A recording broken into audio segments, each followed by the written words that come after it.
All right. Are you ready to stop blending in and start being seen as the go-to expert in your space?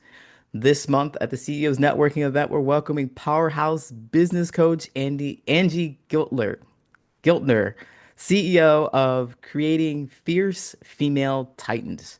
Angie has spent over 12 years helping women entrepreneurs step into their brilliance. And she's here to show you why playing small isn't serving your clients. In her session, you'll discover how to position yourself as the obvious choice, attract premium clients who respect your boundaries, and build real influence without burning out. Angie will share the exact mindset shifts, language, and tactical clarity you need to create a business that scales with you, not just your workload. It's not a generic pep talk either. It's practical strategy paired with inspiration. Please join me in giving a warm welcome to Angie Giltner. Yeah.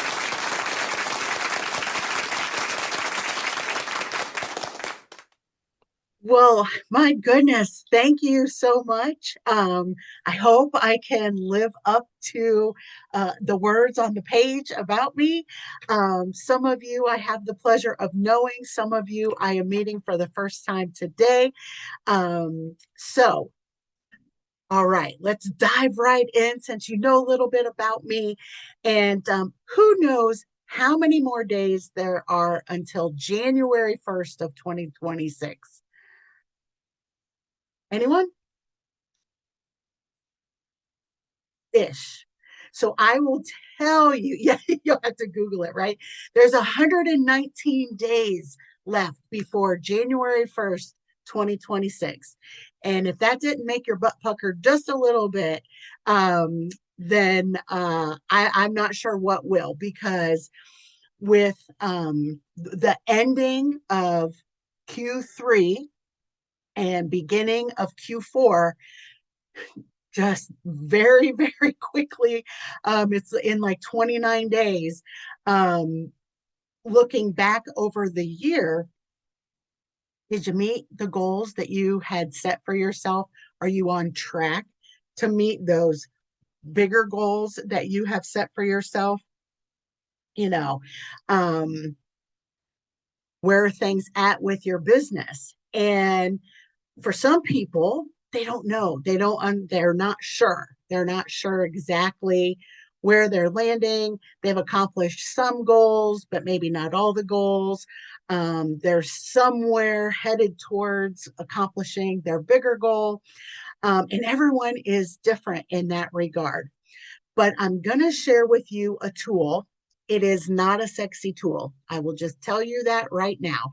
There are things in business, I call them sexy and non sexy. Things that aren't sexy, they're not necessarily the most fun things to do, but they're 100% necessary.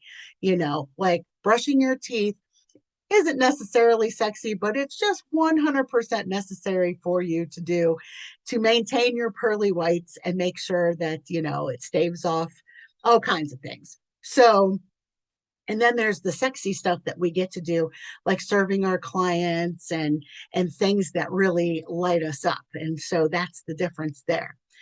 So, who has created a business plan ever? Like, I don't, even if it was just one time. Anyone? Uh, a few people have. Okay, awesome, awesome. Who in here refers back to their business plan every quarter? Uh-oh.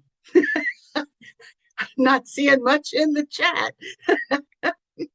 Yeah, right. A little bit of crickets there. So let me tell you, the it's old. Yeah, that's very common. And so what happens with business plans is typically when we start our business, we create a business plan. That's what a wise business coach told us to do when we first created our businesses. But then it goes into a drawer, never to be seen again, right? Or it collects that digital dust sitting in your download folder. somewhere on your computer. And but here's the difference, one of the differences, I should say, between um, businesses who are continually meeting their objectives and goals and businesses who aren't. And that's a business plan. Okay.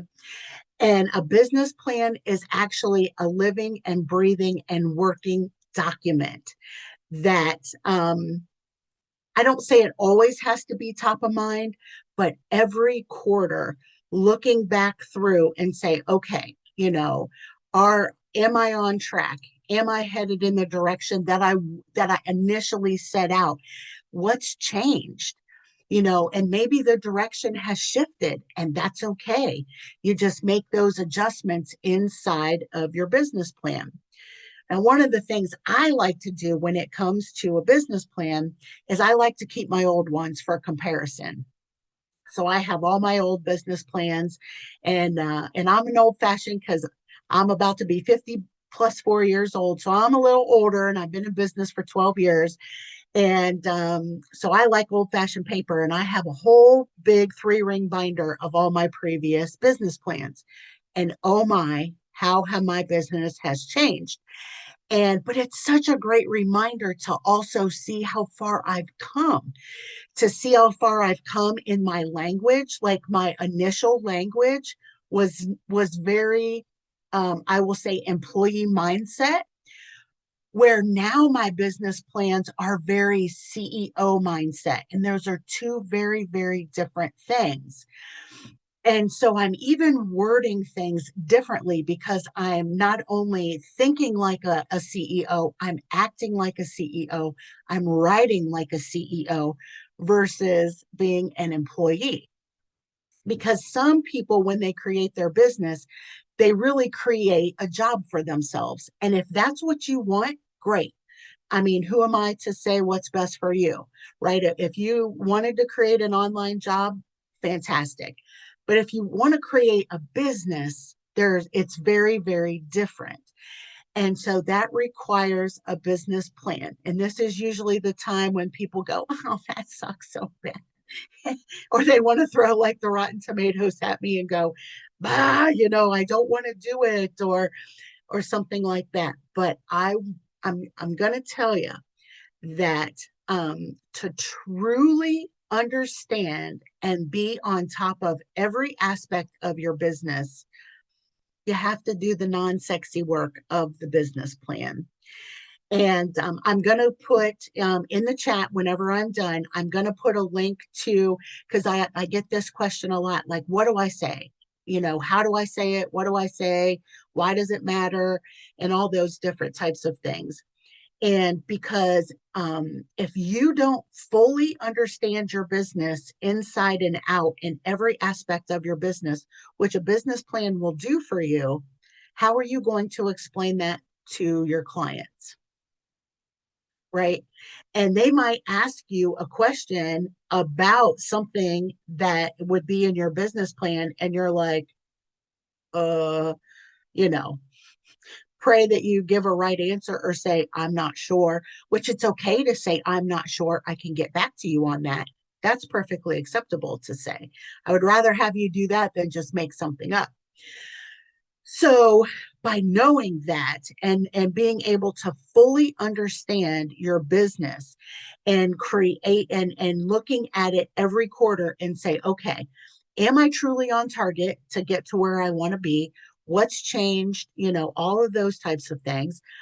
Every quarter, you're going to stay on top of it, and you're going to know your business from a very unique angle and from a very unique perspective that a lot of your competitors aren't, because they were, or I should say, they are the former you, who some of you had business plans and some of you didn't. But it can be such a huge competitive tool that really helps you understand deep intricacies of your business. The other thing that it will do is it will help you understand the journey that you want to walk your clients through. Now, how many of you actually have a mapped out journey from the time that they are a very cold audience, just, where you're just like, hey, I'm here, pay attention to me, all the way through when they give you their credit card and you begin working with them? Does anyone have that mapped out strategically?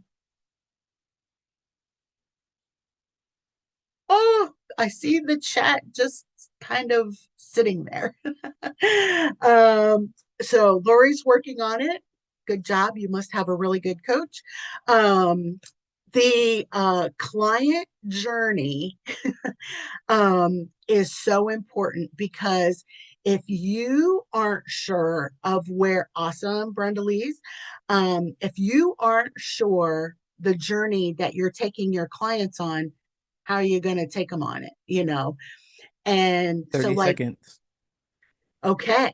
So, anyhow, there's so much to unpack from this. This was the 30,000-foot view of a business plan. And I hope it gives you a better understanding and as to why it's important and how it can be your competitive edge and gain you those clients that you are looking for. So now I'm ready for some questions, and then I'm going to drop a couple of resources in the chat. All right. Thank you so much. Applause, applause all around.